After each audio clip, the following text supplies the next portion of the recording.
తెలంగాణ ఈ రోజు తెలంగాణ జాగృతి జనం బాటలో భాగంగా మరి రంగారెడ్డి జిల్లాలో షేర్లింగంపల్లి నియోజకవర్గం నుండి మా కార్యక్రమాన్ని ప్రారంభించినాం.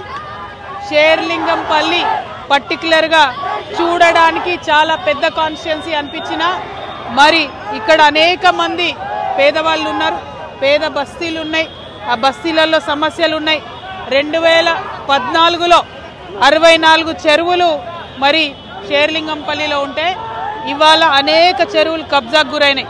దానికి జవాబు ఎవరు అన్న విషయం కూడా హైదరాబాద్ ప్రజలు, షేర్లింగంపల్లి ప్రజలు ఆలోచించుకోవాలి.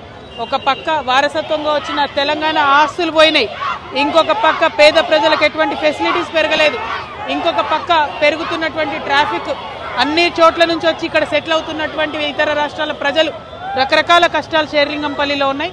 అవి తెలుసుకోవడానికే ఇవాళ షేర్లింగంపల్లికి వచ్చినాం. ఇక్కడ నుండి ముందుకెళ్తాం. ఇప్పుడు పెద్ద ఎత్తున యువ మిత్రులు అందరూ వచ్చారు. వాళ్ళందరి ఆధ్వర్యంలో సే నో టు డ్రగ్స్ అనేటటువంటి కార్యక్రమాన్ని టేకప్ చేస్తూ ఉన్నాం. మత్తు పదార్థాలకు బానిస అయినటువంటి యువతి యువకులు మరి వారిని ఎట్లా బయటికి తీసుకురావాలి, వారిని ఎట్లా కాపాడుకోవాలి, తెలంగాణ భవిష్యత్తును ఎట్లా నిర్మించాలనే దాంట్లో తెలంగాణ జాగృతి కీలక పాత్ర పోషిస్తుంది. జై తెలంగాణ, జై తెలంగాణ, జై జాగృతి.